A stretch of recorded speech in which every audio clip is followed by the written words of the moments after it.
Kenny with Chubu's here, and today I'm going to teach you how to make the perfect cup of pour over coffee. So what you're going to need is one coffee mug, whole bean coffee, one gooseneck kettle, a coffee pour over tool, one coffee grinder, a paper filter, and a scale. And the scale is going to need to be able to measure in grams. So first you're going to need to set up your coffee grinder on your scale, and you're going to zero the scale while the grinder's on there, and you're going to use at least 15 grams of whole beans. I like to use just a little more for a stronger coffee.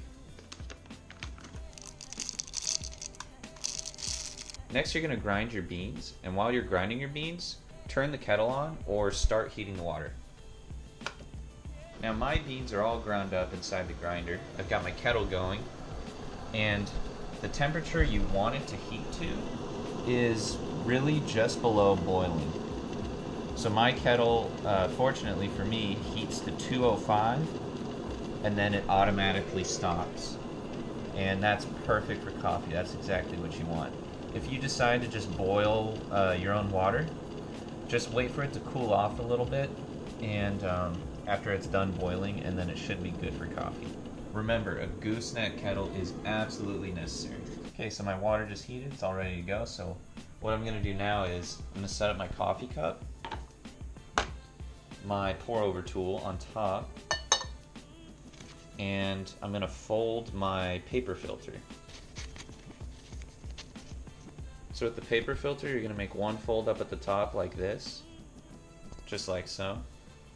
And the next fold, you're going to take this crease off to the right and fold downward. And now your filter should fit perfectly in the pour over tool. Once you've got your filter in place, take your hot water and pour all over the filter. What this is going to do is it's going to heat the whole tool, and it's going to help the filter stick to the side so it's nice and even. And also it's going to get rid of this nasty papery taste. If you don't do this before, your coffee is going to taste really funny. So next you're going to have a bunch of disgusting filter water. Be sure to dump it out. Don't forget to do this. After that, get everything set up again. I've got my beans ground up over here. I'm going to dump them all into the filter. One quick but important note, before you start pouring, make sure you put your coffee mug with the pour over tool on top and the grounds, everything ready to go, on the scale, and zero the scale. And you're going to want it set to milliliters. And you should be pouring anywhere from 250 to 260 milliliters of coffee. You could also set it to grams. They're the same measurement. It doesn't really matter. So once you've poured all your ground coffee into the wet filter, you're going to pour in a concentric circle pattern or a spiral pattern, starting from the center and going outward. Now at first you're just going to do enough to get the beans wet like this, and then you're going to stop pouring immediately. It should look something like this, and you're going to wait for 45 seconds. So what this is doing is it's letting gases escape from the beans. Otherwise you would have like really bitter, sour, acidic coffee. So once the 45 seconds are up, you're going to continue that spiral pattern.